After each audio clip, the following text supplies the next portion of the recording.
I'm John Wilker, the organizer of 360 IDEP. I hope you enjoy this session recording, but first I wanted to mention one thing. We've served the community since 2009, and over the past few years we've had to take on debt in an effort to keep the conference alive. After several unforeseen challenges, not the least of which is a pandemic of indefinite duration, we've had to make the hard choice to end the conference as we're now facing over $100,000 in debt. As a result of requests from the community of how they can help, we've created a GoFundMe campaign. If you're inclined and able, please consider donating to help keep 360 IDEP going. The QR code after this will link you to the campaign. Thank you. Enjoy the recording.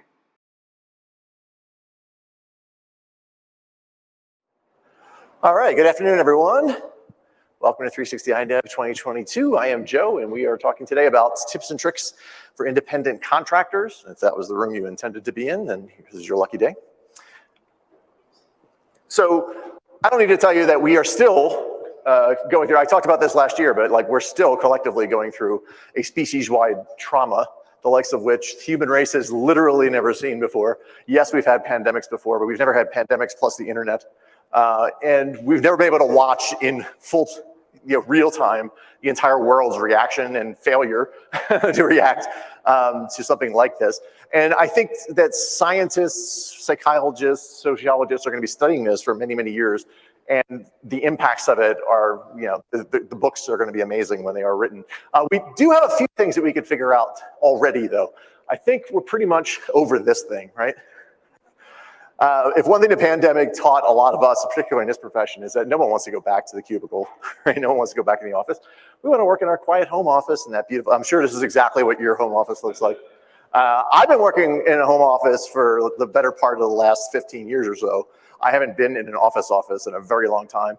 And so for me, this was a no-brainer. I already had this set up, but for those of you who had to kind of adjust to it, the irony now, of course, is we finally did adjust to this. We figured out how to get the kids out of our hair while we were trying to do our work. We figured out our own little workspaces. And then they said, hey, you know what? No, we want you to come back to the office, right? And I think a lot of us now are thinking to ourselves, we're hearing things like quiet quitting and all these other terms for the great regret. I love how they framed it as 25% of people who quit their jobs later regretted it. I'm like, that means 75% didn't regret it? But the point is that maybe some of us are looking for creative ways to stay out of the office. Maybe your job is making you go back to the office and you're thinking, hey, maybe it's time for me to get out there and go become an indie. And if that's the case, then hopefully some of the things I can impart to you today will help you along. And also, of course, if you've been an indie for a while, maybe you'll learn some things here along the way as well. Okay, we all want to taste that sweet, sweet freedom, right? This is exactly what being an indie is like. You're just out on the beach, hanging out, doing anything you want, whenever you want. No, it's not like that at all. So I do want to dispel that notion for you as well as we go along. So there are three things I want to talk specifically about in this talk. The first one is money. Yeah, we have to talk about money. My philosophy of money is figure it out so that you never have to think about it ever again. Because once you forget about money, that's how you have a really good, successful career. Second, we're going to talk about clients because, you're going to have someone paying you that money, right? And then finally, sustainability. How do you keep this going for more than a few months before you're jumping back into a job, if that's what you want, okay? All right, and while we're along the way, I'm going to talk about three specific types of things that I think I did pretty well in, and I thought hey, I did a great job with that, so I can tell you that worked for me, you should do it too. Then there are going to be things I wish I had done better, right?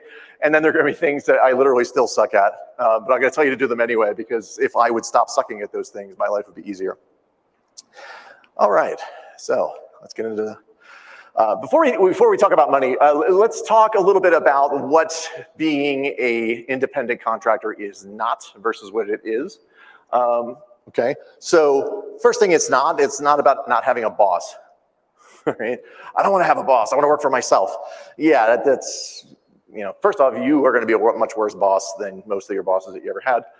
You're basically going to have a lot of bosses. You're going to have independent clients, and those clients, so if anything, you're increasing the total number of bossitude going on and people telling you what to do. So get that in your head right away. You're also not going to be able to just work whenever you feel like. What you're going to learn really quick, sort of like what Justin was talking about this morning, what's going to happen is you're going to start realizing that when I don't work, I don't eat, and therefore I'm always going to work, right? Yeah, you'll have a more flexible schedule is how I like to put it. I work more than I ever did when I worked at a full-time job, but I can work, I can come here for this week, right, and work a few hours in the evenings and or work on a Saturday. I can run a random errand in the middle of the day on a Tuesday and nobody cares. My schedule is open, it's flexible. I'm not being pushed into a specific timeline necessarily, although I do still have to attend meetings, right? It's not about working alone. I think a lot of people go into contracting because they think I hate people and I just want to stay in my own house and write code, right? Nope, sorry, you're still going to stand-ups and you're still going to have to deal with people. In fact, you're going to be dealing with more people in most cases. But you get to choose who those people are, especially as you get better at it. You get to get more picky and choosy about your clients, and therefore you get to tell some people, I don't feel like working with you anymore, and move on. And that's kind of nice. It is not about only doing what you want. If you say to yourself, all I want to do is write code, all right? I don't want to be dealing anymore with all this extra stuff that the bosses keep telling me I have to do. I just want to do my little job and hand it in. No, if anything, you're going to be adding a lot more paperwork and other nonsense, right? Like you have to write invoices, right? You have to follow up with those invoices and make sure you actually get paid, right? If anything, being a contractor is a lot more of keeping the trains running on time than you're used to, right? Than a regular job would let you do. You don't have a project manager per se, right? You are that project manager in many cases. So again, not trying to discourage anyone here, just also trying to be realistic about what this is that we're getting ourselves into. All right, so let's talk about money. This is the fun part. You need money in order to live, right? You need to actually get paid at some point in order to survive. And as I said earlier, the more you can do this well and you can get this out of your hair, the less you can think about it, and therefore you can actually concentrate on life and all the other fun stuff, right? So what's the first rule of money in contracting? I think of those of you who are indies out there, right? What is it that people tend to basically say before you even bother to go indie? What should you have, right, in the bank, right? You should have about a year of income, right? Sitting in the bank, just money that you are never going to touch, that's just sitting in a bank somewhere. Now, it doesn't have to be sitting under your mattress. It doesn't have to be in a, savings account earning 0.00001 interest, right? You can actually invest in some stocks. Anything that you can get to short term, right, is fine. But you do want to have some money. Why? Because your income is suddenly not going to be steady anymore. You're not necessarily going to be getting paid every 2 weeks like you do in your job. And so you have to be able to weather the storm of the occasional not getting paid. And sometimes those lengths can get pretty wide, especially in the beginning, right? I mean, I've gone 4 or 5 months without working. So you have to be ready to weather that. Now, hopefully you're never going to need to touch this. And the other part that people forget is, if you do have to dip into this, you need to replenish it. This needs to always be sitting there. You can't just like spend it all and then go, okay, I'm fine now. It's like, well, no, the next giant hole in your schedule might still happen. So keep that money there. I will say that a year is kind of, it's a matter of comfort, right? I like to say a year-ish. Some people could probably be perfectly fine with only 6 months sitting in there, right? Some people, would say, okay, as long as I can get by for 3 months, I can always jump on another job. Especially in this current market, you're probably not going to be out of work that long if you really aren't that opposed to jumping into a job. So the year is kind of a flexible number, but again, have some money set aside. Do not just jump out of your job and not be able to pay your rent or your mortgage next month. That'd be a really bad idea. Okay, so we have that money and we're never going to touch it. How do we never touch it? Well, we're going to do a little bit of math, okay? And don't worry, this is fun math. This isn't like trigonometry. And it's actually an exercise in estimation. I had a great physics professor in college. I didn't study the sciences. I was an English major. And so I took this science class. I swear to God, it was called Science Light. All right. It was made for English majors, right, who didn't want to do physics. And this guy was a real, I lived with pre-med majors and they were like, this guy's the toughest guy in the world. I can't believe he's going to be your professor. You're going to hate this class. He was failing everybody in the science classes, right? But then he got to us and he was like, well, let's have some fun, right? And we would talk about science in a much more wide-ranging, kind of fun, flexible way. And so he taught us a lot about estimation. Little things like, how many ping pong balls can we fit in this room? Right? The point wasn't to get an answer to that question. The point was to think about all the variables involved. Well, it's like, well, we have to figure out, we would have to figure out the volume of this room, but then we have to cut out the tables and the individual people. And so we have to kind of come up with an average volume of humans in this room and how many of them there are. We have to factor in little other things, right? It was just a thought experiment that taught you more about the problem you were looking at than the actual answer. The point isn't to get to the answer, right? Or how many piano tuners are there in the United States? Well, that's a fun question, right? How many families are there in America? How many of them have pianos? How often does a piano get tuned, right? You have to think about all these things, right? Is it regional? Are there more tuners in New York than there are? Is the digital market making piano tuners go extinct? Who knows, right? So again, it's just about getting you to think a little bit, right? And how fast does your hair grow? It's another one of my favorite ones. Until he asked that question, I never considered that my hair is growing at a constant rate, but it is, right? I go to cut my hair once every 8 weeks, but I wasn't thinking like right now, during this talk, how many millimeters is my hair going to grow? It's going to grow some number of millimeters during this talk. It's pretty wild. Anyway, so when I say this is what I'm talking about, the kind of math I'm trying to talk about here. We're not trying to get to exact numbers. We're trying to get to an estimation. An estimation of what exactly? Well, we're trying to figure out how much money you need to survive on an average month, okay? Now, I could throw a number out here, and that number is going to be right for maybe one of you, but it's going to be wrong for many other people, right? So you have to figure this one out personally, and it has to do with all of the variables. What do you spend money on, right? We all have a mortgage or rent, right? Maybe you have a car payment, maybe you don't. Maybe you have kids in school, they have that factored in. You have to eat, right? So make sure you factor in grocery shopping. Then you have to remember also all the expenses that don't happen every month necessarily, but like once, every 2 years or so, I have to replace the tires on my car. Okay, you're gonna factor that in and divide that out.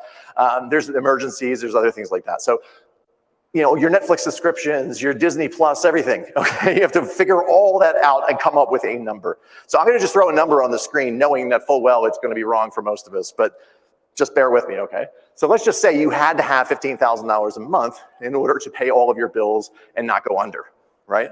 Let's just say that's the only way you're gonna survive, like after you figured out all this math. And make sure, by the way, you factor in things like that you're not thinking of right now if you're a full-time employee, like healthcare, right? Things that used to be paid for that aren't any longer paid for. Make sure you take a trip every once in a while, things like that. So anyway, come up with this number. So let's say $15,000 a month would cover your everything and you'd be perfectly happy. Now, what a lot of people will do in this case is they're gonna say, okay, great, I'm gonna figure out what it takes to get $15,000 a month, and I'm gonna do that by calculating my hourly rate. We'll talk in a minute why you don't ever wanna work for an hourly rate if it's possible, but just bear with me for now. We're gonna stick with the hourly idea. So it's what a lot of people will do in their heads, right? They'll say, okay, well, there's 30 days in a month, right? And I work 8 hours a day. And so there you go, $62.50 an hour, I'm gonna make $15,000 a month. And Ariel's already laughing, right? Like people are like, right, what did I do wrong? Oh, wait a second. Yeah, we don't wanna work weekends, folks. Okay, so let's get off that idea. Now, how many days, weekdays are there in the average month? 22.3, right? That's the actual number if you wanted to know. So we're gonna get fuzzy here and just say, okay, what about 22? All right, so now we need $681 a day. And that's fine. We're just gonna multiply that by my 8 hours a day. Here we go, $85 an hour. Wow, well, my rate's shooting up pretty fast here, but we're still way off, right? What else did we forget to factor in? Well, we forgot to factor in the fact that we are not billing every hour of the day, right? There's a million things that you can't charge for, right? Let's talk about like maybe holidays. You don't get paid holidays anymore, sorry, you're an indie, right? You don't get any kind of vacation. So if you wanted to take off 2 weeks, you got to cut 2 weeks out of that, right? There's all kinds of limitations depending on your contract. A lot of contracts will tell you, hey, you can only bill us 32 hours a week. Or, this contract is only going to be Monday through Thursday and no Fridays. So now you got to fill in Fridays somewhere, right? There's going to be all these different factors. And then there's all the time between the contracts where you're actually pitching yourself that you don't get paid for, right? All the meetings, all the contract negotiations back and forth, trying to figure out how much you're going to get paid. A lot of times they'll say, hey, we're going to start on August 1st, and you don't actually start until October 1st because they couldn't get their paperwork together, right? There's so many factors in here, delayed starts, early terminations, and so on and so on and so forth. So we obviously cannot book 22 days a month for 12 months. That is never gonna work in reality, right? Now you can get a long-term contract where you're actually working the entire year and that might work out, right? But that probably won't work out for most of us. My rule of thumb is like assume that you're only gonna work about 5 months of the year. Actual billable hours. About 5 months of the year. Because if you're wrong about this, the worst thing that can happen is you're gonna make more money than you thought you would, right? And the best case scenario is you have a good amount of time in there to pad around and things get screwed up, right? So if you can make all the money you need for a year in 5 months, you're gonna be pretty good, especially as you get better at this and filling in your time and making sure you're not sitting around not working too much, okay? So let's go redo our equations now. Okay, so if we want $15,000 a month, that's 180 grand a year. We only have to work, or we only can work 5 months of that. So now we need to make $36,000 a month. And if we want to continue to do the hourly exercise, then we go ahead and divide that by our 22, and then of course, divide that by our 8. And now we've got a rate of $204. This is much more realistic, okay? But one more step, okay? Add another 10%. Why? Because you're not gonna get your rate. You're gonna go in and say, hey, I am $205 an hour, and they're gonna say, how about 180? Right? They're gonna say, oh, how about 200? Right? They're always gonna wanna negotiate with you, and you wanna have that padding in there, okay? So if we were gonna do an hourly rate, 225 is a pretty good number, okay? If we need to make 180 grand a year. If you wanna make more than that, then start charging more. And I know some of you are sitting here going, I can't charge that, right? There's no way, no one will ever pay me that much. Why not? They pay me that much, they pay me more than that, right? And I'm not nearly as good as half of you, I guarantee you, right? So contractors cost less than full-time employees. All right? They don't have to pay your benefits. They don't have to pay unemployment insurance. They don't have to pay for all kinds of crap when they hire contractors. Okay, so you are cheaper than you think when you're being a contractor. Your hourly rate might look expensive on paper, and the person negotiating with you will act like, oh my God, that's so much money. But in reality, they know they're paying way less for you. Okay, so believe me, you can charge more. There are different kinds of clients. Okay, when I get hired by a small indie, say, you know, the classic example, someone gets that great email from Apple saying, we're gonna feature you on the App Store. You need to provide all of these Photoshop assets, right? And I used to be a designer in a former life, and so I get this call a lot, and I'll say, sure, I can turn that around for you super quick. I don't charge an indie on the App Store who's making like 40K a year with their app my rate, right? I give them a break, right? So if all you've got are friends who have less money than you do for clients, that's a problem. You need to start looking at people who actually have money to hire you, okay? So different classes of clients are out there. Believe me, there are plenty of people out there with money. You know, think about how many developers like Uber has, and yet they still hire, they like have 200 people on their iOS app already, and they still hire contractors on top of that, okay? These people have money, and they're not afraid to spend it on something good or someone good, okay? And yeah, if you're looking at your friends for how much you charge, almost all your friends are charging too little, right? So don't ever base your rate based on what you think your friends are making. You can do a lot better. Okay, and then finally, if it really comes to this, and you really can't get that kind of money, you do have to look at your expenses a little bit, okay? When you're an indie and you're a contractor, you can't live like Jeff Bezos. You do have to hunker down sometimes, especially in the beginning, and start thinking about, well, do I really need that Netflix subscription? I mean, Better Call Saul is done now, so I don't think we need to keep paying. Okay, so yeah, look at your expenses and see if there's anywhere you can cut. And I know there's some places where you can't, but that's a last resort. Okay, so the important reason for this is that you can't make it up in volume. You cannot simply work more. I don't know how many contractors I talk to who just think, I'm just gonna work 80 hours a week, no problem. Well, first off, we just realized that you're not billing the whole time, right? So if you wanna bill 80 hours a week, you gotta work 120 hours a week, right? There does become a time where you simply can't sustain it. There's only so much time in the day that you can be sitting with your head in code before you just are unproductive.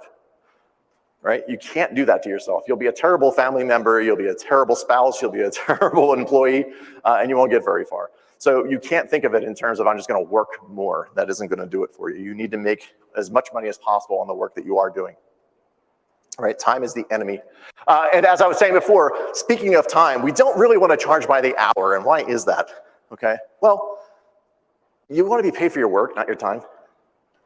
What I output is what is valuable to the company, not me sitting in a chair for an hour, right? It just isn't what they should value from me. I've always been the kind of person that can do things a little quicker than the average person, and I always resented that I had to sit in the office. This is what drove me to being in India in the first place. Like, why am I sitting here playing solitaire 8 hours a day when I can do my job in 3? Why do I have to sit here? And then I would find little quirky way. This is the Gen X version of quiet quitting. I would just start showing up earlier before my boss got there, so he didn't know when I got in, and then I would leave at 3 o'clock. For all you know, I was there at 7. So anyway, you don't want to be paid for your time. You want to be paid for the work. And believe it or not, clients actually prefer this. They like predictability.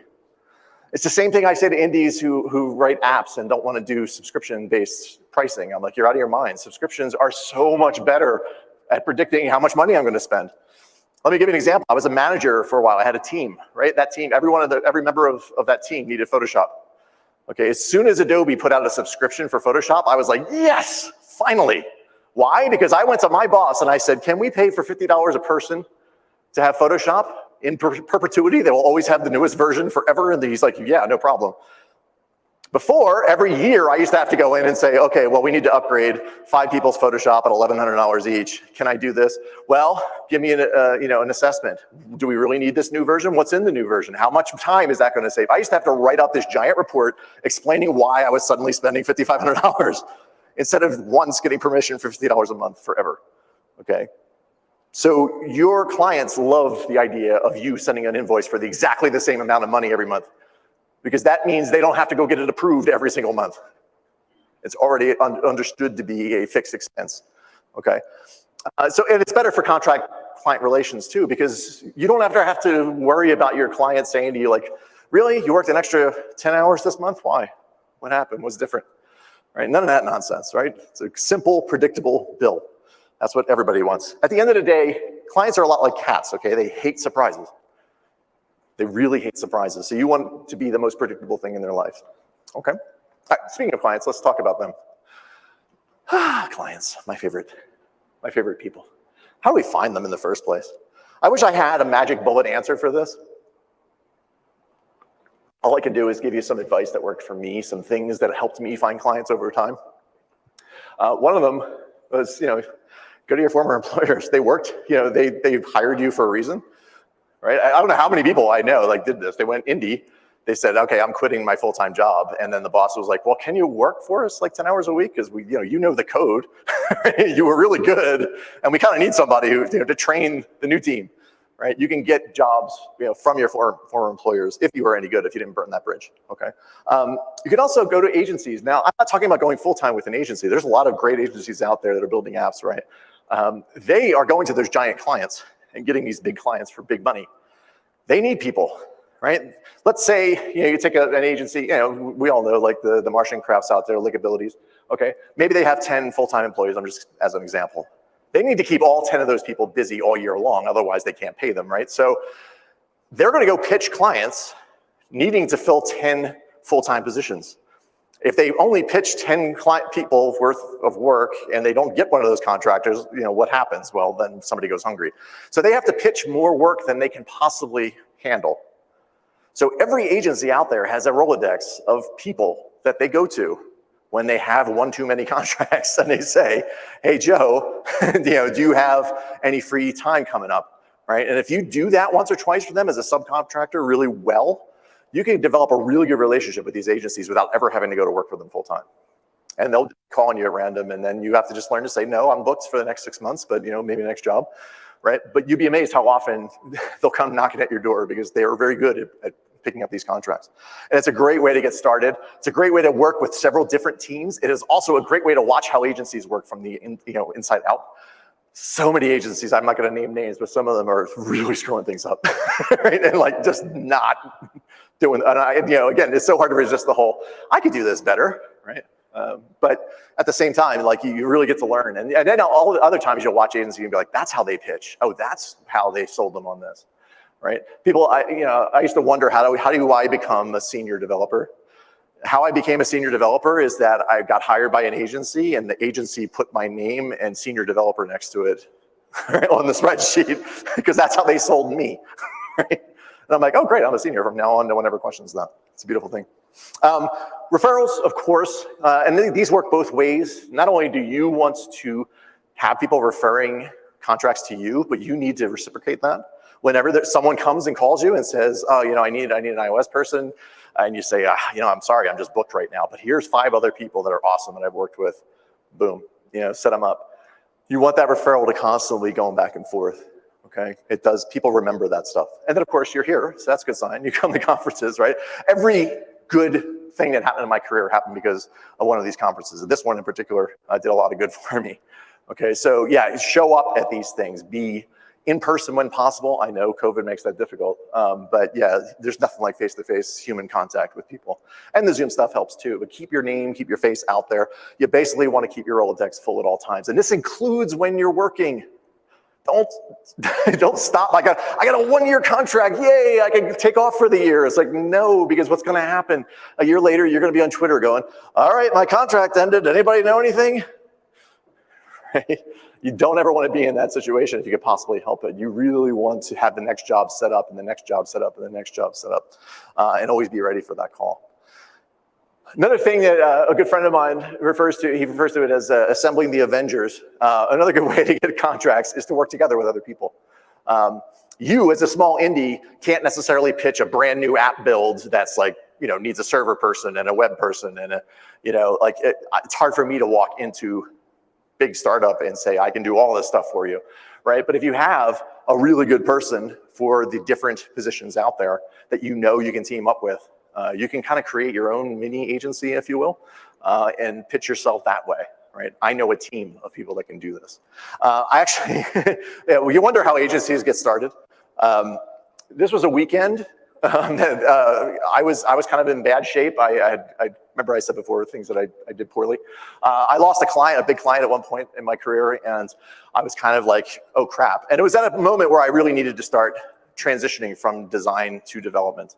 And I had never really gotten a big job in development. And I thought, well, I can do this. I know I can do this, but how do I convince other people I can do this, right? And so I was on a weekend kind of retreat with some friends or whatever, and Curtis, who's back there in the back of the auditorium, wanted to help me out. And he said, well, heck, why don't we just create our own thing? I'm like, how do you do that? Well, we need a logo. Okay, I can do that. And we need a website, and he built the website. And suddenly we were an agency, right? And like within 2 months, we were getting calls from agencies, and I actually had work as a developer, right? Like we just pretended that we were more than one person working at a thing. It works, okay? So sometimes it's just about presenting yourself as more than, the sum of your parts. So keep that kind of thing in mind. It does work. All right, so that's clients. Like I said, I can't really give you the golden answer for that because everyone gets clients differently, but you just gotta keep your ears open. You have to be open to the possibilities, and you really do have to network. You remember at the beginning of this job where you said, I just want to sit by myself and code? Well, if you want to be sitting by yourself coding, you need to be schmoozing in the times where you're not coding. Okay. So finally, let's talk about sustainability. How do you keep this going for more than 10 minutes without frying? All right. Well, first off, we took care of our money, so we don't have to worry about that, right? But we need to treat every single contract like it's the best contract you ever had, and that is not going to be the case. I've worked jobs where literally for 6 months I did nothing but take views that were in Interface Builder and rewrite them with, writing out longhand all of the code for autocomplete, auto layout. That was my job for like 6 months, and I treated it like it was the best job ever because I was working. It was fun. I didn't care. It wasn't great. I worked jobs where I had a single senior developer reviewing my code who was a complete jerk, who hated everything I wrote, ripped apart every single one of my PRs. And I kept going to my friends going like, what am I doing wrong here? And like, it's not you, this guy's just a jerk. Like you have to suffer through that sometimes till you can move on to your next thing. But you can't be the bad person. You can't be the person who turns around and says like, well, screw this contract and your team sucks and I don't want to. You have to kind of gracefully find your way out of those types of things. So treat every contract like it matters because it does, especially in the beginning. You want to be an ideal team member. Speaking of that jerk, all right? I don't care if you're a hotshot. I really don't. Nobody else does either. I've worked with people who are way smarter than me and everyone hates them. And I'm the one standing 6 months later. They like fired that person a long time ago because no one could stand dealing with them. Right? Yeah, you have to be good. That's table stakes. If you're not good at this job, then you're not going to get hired regardless of who you are, right? You have to actually know the craft. But you got to be the kind of team member people want to work with. And that means, for one, listening. All right?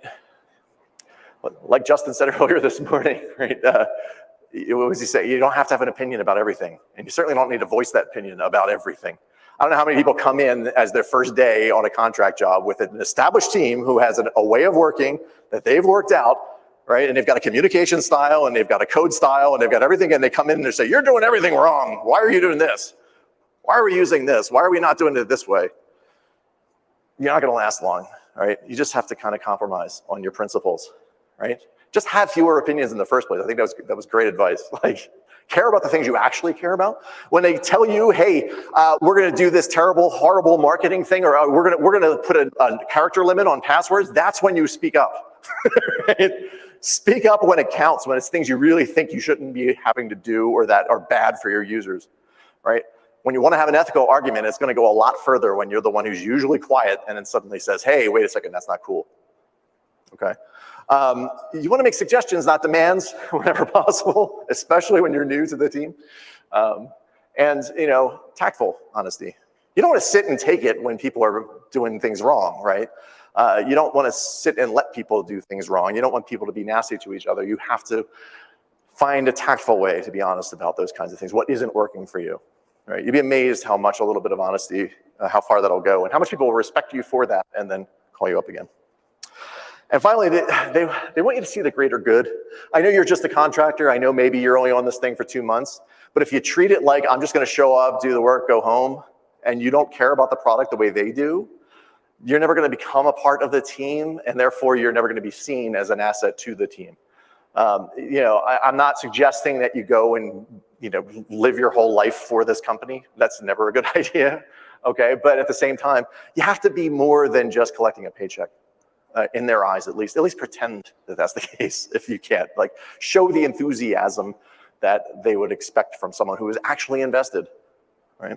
They want you to be invested in the product, okay? Remember that the person paying your bill is almost always going to be some accountant, not someone who's actually looking at your code. So how good your code is doesn't matter, right? It matters to your manager, and if your manager passes on, okay, yeah, how's Joe doing? Yeah, he's good. Right? But the things that'll really catch on to that are usually things like, oh my God, it's so easy to work with, so flexible. I don't know how many times I've done like little political moves where like the server person really wanted like a week to do this thing, this migration he's been dying to do, and the main marketing person just won't let him do it because she's like, no, we need this, it's not a priority, blah, blah, blah. And I just walked in and I said, well, if I could get that guy the week to do the thing he's been complaining about for the last 6 months, and I do this for you, right?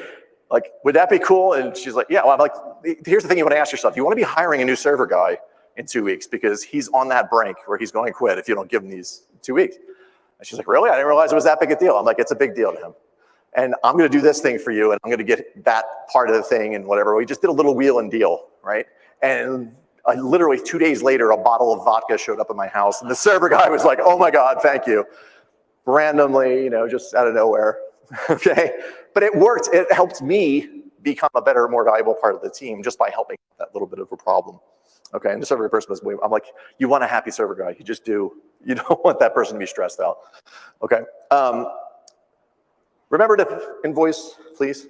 Right, if you don't get paid, I know a lot of indie contractors say, I never get paid. I'm like, well, invest in a little bit of software. Okay. If it costs you like $20 a month to have decent invoicing software that'll actually auto-remind people, that's a good thing. Hopefully you'll never have to use the auto-reminder. Establish from day one, this is how often I get paid, when I get paid, this is when the invoices will come in, this is when they will get paid. And if ultimately you're having trouble getting paid, it happens to everybody. You just have to leave that client. You have to move on. You can't let them get away with not paying you, all right? And so, yeah, just remember that because you have to keep those trains running. You didn't have to do that when you're a full-time employee. It was just great. The check just showed up, right? But you're responsible for that now, so don't forget, right? Or it won't last long. Okay, and you want to learn to, this is one of those things where I like to say, like, learn to have a niche, something you're good at, the area that you can kind of become an expert in. For instance, I learned pretty early on that because I have a background in design that I love doing UI.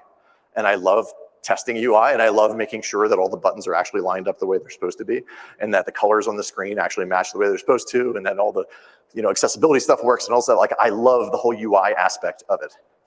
And I found out that 90% of the developers I work with hate that. Like they despise them. They just want to sit in the in the models and the business logic all day long, and they couldn't care less what gets output on the screen. And I thought, this is awesome because I could just keep grabbing those tickets. And everyone else on the team loves me for it.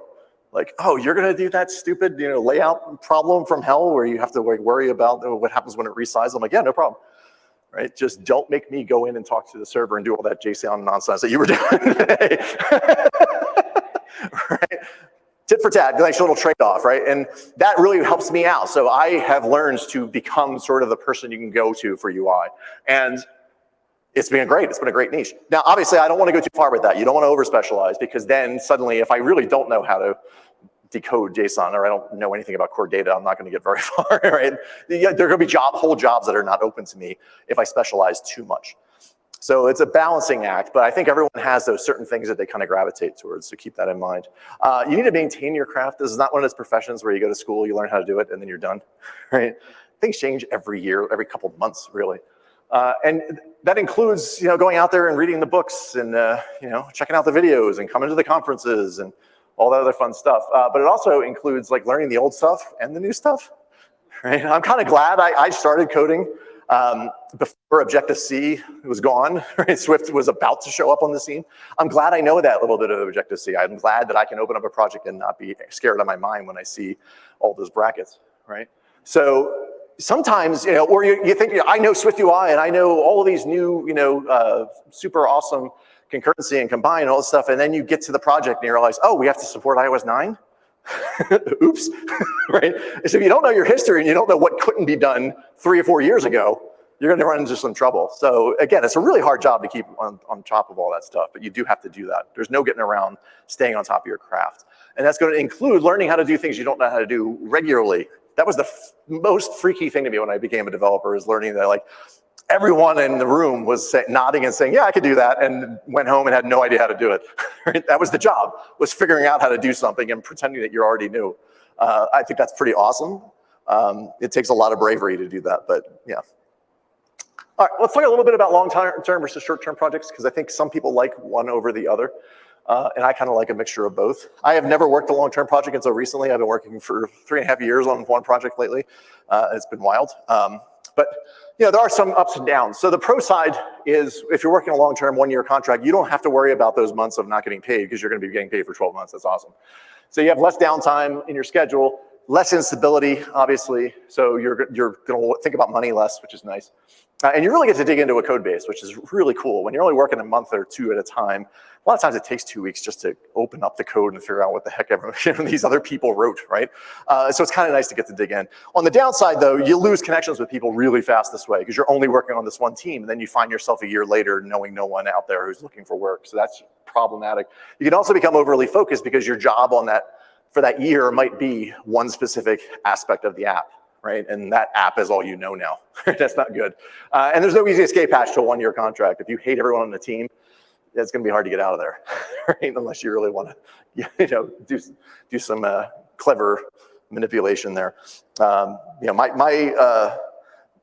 My go-to when that happens is I just get everyone else on the team fired, and then I'm usually good to go. Right? Short-term projects, on the other hand, have their ups too. You do have an easy escape route, right? If something's going wrong, I always tell myself I can do anything, right? It's the same thing I tell myself whenever I'm exercising. I can do anything for a half hour. Do anything for a half hour. Like, this will end. Right? You get to do more varied tasks, because you might be doing jobs. You might be doing 2 or 3 jobs simultaneously. Maybe Monday, Wednesday, Friday, you're working on one project. Tuesday, Thursday, you're working on something else. So you get a lot of variety, which is nice. And you get to meet a lot more people on short terms. I think for a new contractor just starting out, I think short term is really good in this regard, because you will become more widely known much faster. And you're going to learn about yourself a lot faster this way. But of course, you end up with that more downtime, where you're not working all the time, you're not billing as often. You got to do a lot more scheduling and jostling around. I can't start in September, but can I start October 1st? And then, obviously the instability that goes along with that. So keep that in mind. And finally, last thing I want to say is you got to learn to say no. In the beginning of this talk, I talked about the things I suck at. This is the #1 thing I suck at, especially when friends come to me and they say, hey, do you have a week to work on this thing? Or, can you do this thing real quick? I need it by tomorrow. I hate saying no, right? Because I like money. And I like being comfortable, and I like being able to say I can pull this off. But there's a point where you're going to burn so many relationships this way if you don't openly, honestly say to yourself and your friend and or whoever is asking you, a trusted client, if you don't wake up one morning and say, you know what, I can't handle this job, I need to pass it on to somebody else, right? I need to, before I burn this relationship, I need to just be honest about my limitations, okay? You don't want to burn bridges in this industry. It's the worst thing you could do as an indie contractor. You want everyone to love you. right? Even if you're just really good at faking it, you really need to not do that. Okay, so summing up. All right, remember what being in indie is all about. It's not about just doing whatever you want, right? In a lot of ways, it's harder than having a job. Job people don't have to think about any of this stuff, right? But you do get a lot of nice benefits, right? Keep your finances in order. Like, again, I can't emphasize this enough. When you stop thinking about money, you just get better at your work. It's just the fact, right? So if you're always working for a little too little and you're not quite making enough money, that's always going to be a constant level of stress in your life, and it's not really fun to work or live that way. Always be networking, just always. Even if you're on a 6-year contract, be out there networking with people. Hang out, show up at the hang-ups and the meetups and all that other stuff. Hang-ups, is that a thing? And finally, maintain some balance in your life, for sure. Be creative, have fun, do other things. Play music, write a poem. If code is your thing, but like do a fun little side code project then. I once asked a really good friend of mine, like, all right, what would you do if you could just go out on the beach for the next 2 weeks? He said, I'd bring my laptop and I would just be hacking away on some binary nonsense. And I'm like, if that's your thing, man, go for it. That's awesome. Like, you actually are doing a career and you still love doing it even in your spare time. I mean, I gotta be honest, I do that too. I'll code side projects and ship apps just for fun, right? Because I do actually like doing this. But again, balance in life. It's really, really important. And that's it. Thank you very much. I'll leave you with my cat. Are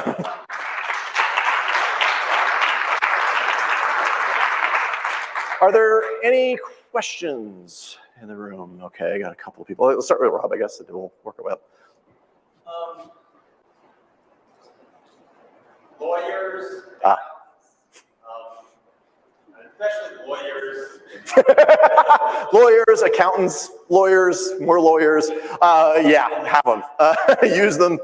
Don't ever sign anything that's handed to you by their lawyer. Remember that lawyers talk to lawyers. People don't talk to lawyers. And yes, I did just, by transitive property, suggest that lawyers aren't people. You really, really, really want to protect yourself. And so, yeah, have a contract. And don't just use some generic thing you downloaded off the internet. Hire someone to actually write one up for you. And especially, like, have a good one that's solid, that can be malleable. Maybe you don't have to use the lawyer every single time, kind of a thing. You save money in the early days. But having a really good lawyer. Accountants, my accountant has saved me so many times. Like dumb things that I did. I've moved to other states. I've had to file in multiple states. I was running a conference in Indiana while living in New York, and then moving from California. Like, the tax situation alone, what I pay her versus what she saves me in finding write-offs that I didn't know I was allowed to take. She pays for herself and then some. So yeah, a really good accountant is well worth having. I don't understand how people who own their own homes are still doing their own taxes. I'm like, you're out of your mind. Like, I live in an apartment and it's already too complicated for me. But your taxes will get more complicated when you're not just doing W-2s. You have to start paying estimated taxes. You have to, there are penalties. They're very small, but there are penalties when you don't pay your taxes properly. So all of that stuff, yeah, absolutely. Yeah, that's definitely a key part of this whole component too, is like surround yourself with professionals for the parts of the job that you can't do on your own and you shouldn't be trying to do on your own. You have a question? Yeah, so quickly comment on contracts with nebulous requirements. Mm-hmm. By that, I kind of mean ones that are really can't be defined at this point because they don't know what they don't know yet. Right. So the question is about contracts with nebulous requirements, and there will be those at times. I mean, I was hired this current contract. I was hired for 1 month to quote unquote build the messages tab. Right? Basically, I was creating Facebook chat in a month, is what they wanted me to do. And what I ended up doing 3 years later is now I own the whole app and I'm doing all the tabs. So yeah, like sometimes they don't quite know what they want, and sometimes just make sure there's very clear terms on how much you think I'm going to work and how much money I'm going to make. What I do specifically is not necessarily as important. Now, for some contractors, it's really important. Like sometimes that contract is specifically like you need to deliver this exact product. But other times it really is an open-ended situation, and that's okay as long as the contract is worded such that it's like you're going to provide expertise, and guidance and blah, blah, blah. Another great tip I got from someone a long time ago is be a consultant, don't be a coder, right? If you're a programmer, you're gonna make X number of dollars that programmers make. If you say, I'm gonna help you with your code, or I'm going to consult your team on how best to write blah, blah, blah, you can charge easily twice as much. How would I bill in those situations? Like when I'm a consultant, then it would simply be, it's almost always like X number of resources per month, and a dollar amount. So you're gonna have me and my attention for the month of September for this many dollars. Right? And then it's never like you're gonna work 40 hours a week, you're gonna work 30 hours a week. Like those kinds of things don't even enter into it if you can pull that off. Now some contract, it really is like, I just need you to build this one thing. It's very finite. It really is X number of hours. This is my budget. Or in those cases, I try to just make it a flat fee. And maybe it'll take 1 or 2 or 3 months, but it's like, I'll get paid X number of dollars when I deliver this. But you're right, the nebulous part makes it a little trickier, but again, just word it such that it's like, you're not paying me for a thing. You're paying me for my expertise. Any other questions? Yeah. Do you have any advice on how to negotiate payments or payment schedules? Or any examples of that that's gone wrong? Sure, examples of payments and payment schedules and maybe times when someone didn't pay me on time and things of that nature. I made some mistakes in the early days. I worked for a big pharmaceutical, not really pharmaceutical, I guess they're healthcare related company. I got referred through a friend, it was great. It was a contract I never would have gotten on my own because it was huge. And so basically, I went into the thing, I got their contracts, this is very early on before I had any brains, signed it, did whatever, and then I realized after the fact that they were gonna pay me on a net 90 schedule. So I'm gonna work, and then 7 months later, or whatever, and many, many, many months later, I'm gonna get paid. And I didn't realize that until too late, and there was nothing I could do about it, right? Now, that's how they're gonna work. They're simply not gonna pay you any other way, because that's how they pay all their vendors. I also didn't know what it meant to become a vendor and all the other paperwork I was gonna have to do for that, right? Because I wasn't smart enough to come out. So when you get those big person clients, those big budget clients, a lot of times they will have requirements and you need to be upfront during the thing and say, what exactly are we agreeing to and what is your payment schedule? Like asking that upfront before you even negotiate a price. Sometimes I'll be like, I'll do the job, but if you're not gonna pay me for 3 months, then you're gonna have to pay me an extra 10%. You know what I mean? Or it's just, in a way it's gonna have to be because I don't wanna wait that long for my money. Right, and that sort of thing. When you get burnt and people don't pay, you can go the legal route, but that usually gets ugly fast. It really depends. You don't want to burn bridges. And so in a lot of cases, what I usually say is cut your losses and move on, get to another contract that does pay you properly, and just don't go bad-mouthing that company for the rest of your life to other people. It doesn't make you look good. You just got to count your loss and move on sometimes. Okay, that's all the time I have. Thank you so much. If there are more questions, feel free to throw them in the Slack. Thanks, everybody.